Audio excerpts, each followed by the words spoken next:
இப்போ திமுக ஆட்சி வந்ததிலிருந்து தொடர்ந்து இந்த நிகழ்வு நடக்குது. அது நடந்து முடிஞ்சு 2 நாள் ஆகலை. அதுக்குள்ள ஒரு பட்டு புடவை வியாபாரி அதே திருத்தணி காவல் இது ரயில்வே ஸ்டேஷன் பக்கத்தில் அவரையும் சிறுவர்கள் வந்து அடித்து குத்தி தொந்தரவு பண்ணியிருக்காங்க. அதுக்கப்புறம் வந்து போலீஸ் வருது. இது எல்லாமே ஒரு வார காலத்தில் நடந்தது தான் நான் சொல்லிக்கிட்டு இருக்கேன். திருப்பூரில் ஒரு கோவில் திருவிழா.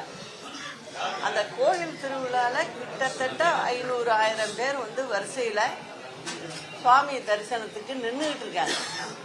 அங்கே ஏற்கனவே போலீஸ் பந்தோபஸ்து மக்களுக்காகவும் போட்டிருக்காங்க. அப்படி இருக்கிற இடத்துல ஒரு போதையில் ஒரு வாலிபர் என்ன பண்ணியிருக்காரு, ஹெட் கான்ஸ்டபிள் அவரை வந்து கத்தியை வச்சு மிரட்டி அடிக்க ஓடி இருக்காரு. மற்ற காவலர்கள்லாம் போய் அவரை காப்பாற்ற நினச்சிருக்காங்க. காக்கி சட்டை போட்டதுக்கே அர்த்தம் இல்லாமல் இருக்கு.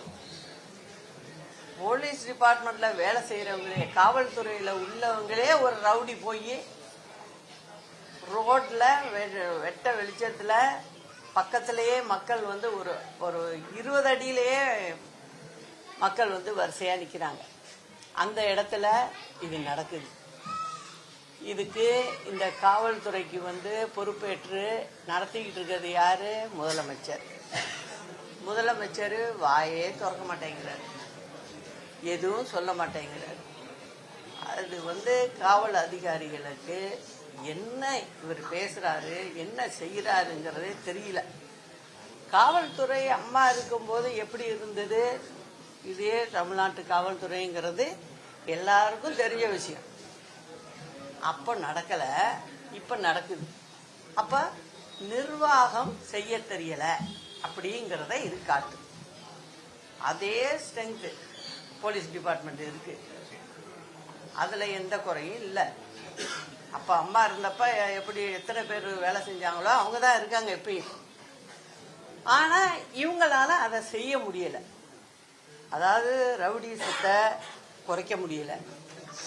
கேட்டா என்ன சொல்றாங்க, 1000 பேரை சுத்தி வளைச்சிருக்கோங்கிறாங்க, அப்படிங்கிறாங்க. பட்டப்பகல்லே இது நடக்குது. இதை யாருக்கிட்ட போய் சொல்றது? மக்கள் வந்து ரொம்ப தெளிவா இருக்கணும். இந்த தேர்தலில் மக்கள் வந்து சரியான பாடத்தை திமுகவுக்கு புகுத்தினால்தான் தமிழ்நாடு ஏதாவது வளர்ச்சி பக்கம் நோக்கி பார்க்க முடியும். தமிழ்நாட்டுக்கு ஒரு வெளிச்சம் கிடைக்கும்.